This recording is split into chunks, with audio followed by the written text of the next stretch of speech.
sehingga natrium yang seharusnya berada di luar sel, dia akan banyak masuk ke dalam sel.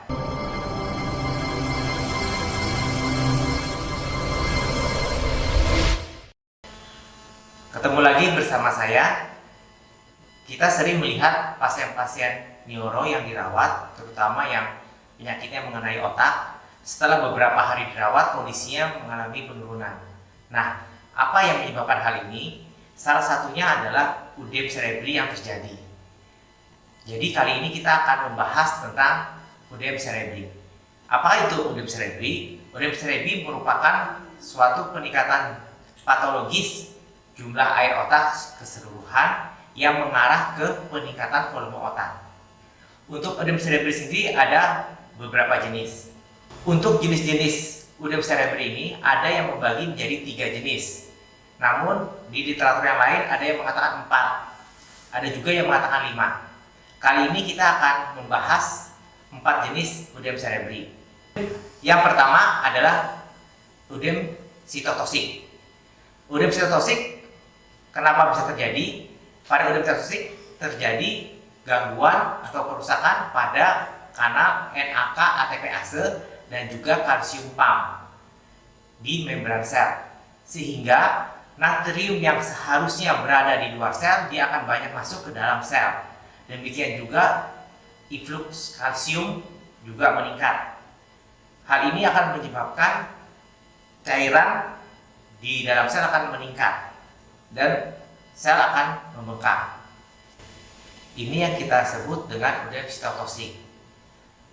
Contohnya apa? Contohnya misalnya apabila terjadi iskemik pada otak. Ini contoh dari udem sitotoksik pada CT scan. Kita bisa lihat gambaran hipodens, ya. Apabila udemnya luas, maka dapat terjadi sulcus dari otak akan menghilang. Untuk mengatasi udem sitotoksik ini, kita akan menggunakan cairan hipertonis.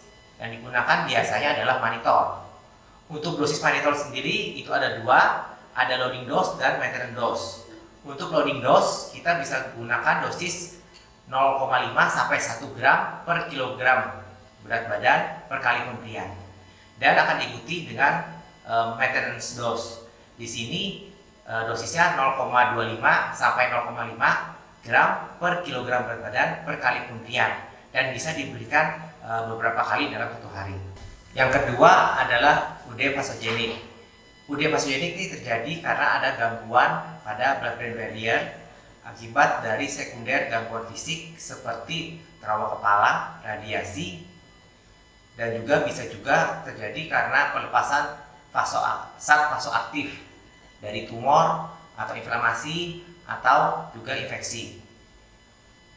Yang terjadi pada udem vasogenik ini adalah akibat kerusakan tadi, protein dan cairan di intravaskuler dia akan keluar menuju ke jaringan ekstraseluler. Jadi di sini cairannya berada di ekstraseluler, bukan di intraseluler. Nah, ini contoh dari udem vasogenik pada CT scan. Udem vasogenik sendiri biasanya diatasi dengan pemberian kortikosteroid. Yang ketiga adalah udem interstisial. Udem interstisial ini udem yang terjadi biasanya pada hidrosefalus, di mana cairan dari RCS ini, dari hidrosefalus ini, dia akan menembus ke dinding ventrikel melewati trans ependimal, sehingga cairannya akan menumpuk di ruang ekstraseluler. Pada kasus ini biasanya dilakukan pepesian untuk mengatasi dari udem tersebut. Ini contoh udem interstisial pada CT scan. Yang keempat adalah udem osmotik. Nah, pada udem osmotik ini, udem terjadi karena ada perbedaan konsentrasi dari intravaskuler dengan jaringan otak, sehingga cairan akan keluar dari intravaskuler menuju ke jaringan ekstraseluler di otak.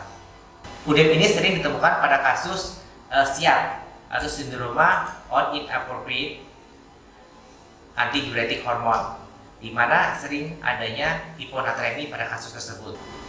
Itu 4 jenis UDEM yang kita bahas hari ini. Cuma yang di sini yang perlu saya ingatkan adalah UDEM itu tidak hanya terjadi satu jenis saja pada suatu kasus. Jadi setelah terjadi satu jenis UDEM, dia akan diikuti dengan jenis UDEM yang lain. Ya, misalnya dia pertama-tama mengalami UDEM vasogenik, namun kemudian dia akan diikuti juga dengan UDEM sitotoksik. Demikian juga sebaliknya. Semoga video ini bermanfaat bagi kalian.